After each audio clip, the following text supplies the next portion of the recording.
برای امین نگاه داشتن حیوانات و پرنده ها از نابودشوی در فصل سرما در گردشگاه رقم 3 منطقه قرمزور مؤسسه دولتی در شهر ادرسمان چورابینی‌های بیوتکنیکی گذرانده شد. در دایره چورابینی مقدار معین گندم، خوش، علف و دیگر نمون موادهای غذایی برای حیوانات و پرنده ها در موضع‌های سکونت و جمع شویشان پوشیده شد تا آنها در فصل زمستان اذیت نکشند. در حدود این موضع حیوانات و پرنده ها با مانند گرگ، خوک، شغال، روباه، خرگوش، کپک و غیره به قید گرفته شده است. امروزها در همه مؤسسات دولتی خارجی جنگلی شهر ولایت گذراندن کارهای بیوتکنیکی برای عمومی نگاه داشتن حیواناتی که در جنگلزار سکونت دارند برآمده شده است و امروز ما در گردشگاه نمبر 3 منطقه قرمزور مؤسسه ولایتی قرار داریم. طوری که خود شاهد هستید من زیاده از 800 کیلوگرم ریزه گندم و دیگر محصولات خودروی غذایی جنگل پوشیده شد و زیاده از 40 بند خاشاکی ها نیز گذاشته شد. چنین کارها در همه شهر ناحیه‌ها ادامه دارد و منتظم برگزار کرده میشه.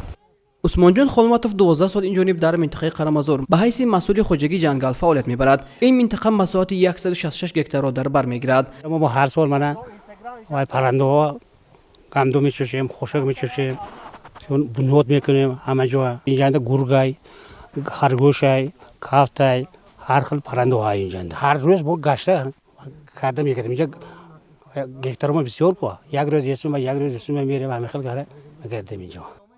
فصل زمستان همچنین موسم شکارریزی به حساب می رود. شکارچیان و خواهشمندان می توانند با گرفتن اجازه مخصوص مقامات داخلدار در شکارگاه ها به این کار مشغول شوند. از جانب مسئولین این روند نظارت کرده می شود تا به هر گونه قانون شکنی ها راه داده نشود. امسال مردم چی طلب کند همون مدت چی لیمیت داریم همون نوشته می. گرگا بنا حاضر حیوانو همش پویم برف اوقاتوی میخوردگیشون است و او پویم به میفروندن با حیوانی خورنده پایین بفرود خیش گرگو هم اپشتاش هم و هم حیوان و هم خوردنش نکرد و هم میفرود برای همین سونی منطقه وای میکنند حمله میکنند مرغ میخورند گوشت پانداشون میخورند.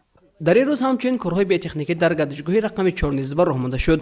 باید گفت که اساساً در فصل سرما در منطقه کوهستان حیوانات وحشی بعضی وقت به ساکنان و چروای آنها نیز هجوم میکنند که سبب این اساساً گرسنه ماندن آنها میباشد. از جانب مؤسسه دولتی خودجگی جنگل نسبت این مسئله نیز کاربری کرده می شود. البته که در اساس قانون پیش از همه ما اگر که حیوانات به کتاب سوق شامل نشده باشد با گرفتن رخصت می توانیم با اجازت روزگی ساختارهای داخلدار برای پیشگیری کردن که از آن زیان نرساند. در این سال چنین مراجعه نشده است. باعث ذکر است که امروزها از جانب خودجگی جنگلی ولایت با مقصد در فصل زمستان به تلف برآوردن حیوانات و پرندگان نادر کارهای بیوتکنیکی را روی دست گرفته آن را در تمام شهر و ناحیه‌ها عملی نموده ایستاده است. چنین اقدام در موضع‌های لازمی هفته یک مرتبه راهاندازی کرده می شود. همه ساله به حسابگیری حیواناتی که در حدود جنگل قرار دارند گذرانده می شود. در این اساس برای گذراندن فصل سرما چراهای لازمه اندیشیده خواهد شد. باعث ذکر است که در 10 شهر و ناحیه ولایت سود نمایندگی مؤسسه دولتی خودجگی جنگل فعالیت می‌برد که در فصل سرما کارهای بیوتکنیکی را می‌گذرانند. قید کردن به موارد است که در حدود ولایت 570,000 هکتار جنگل موجود بوده، در آن زیاده از 100,000 حیوانات وحشی و پرنده ها به قید گرفته شده است.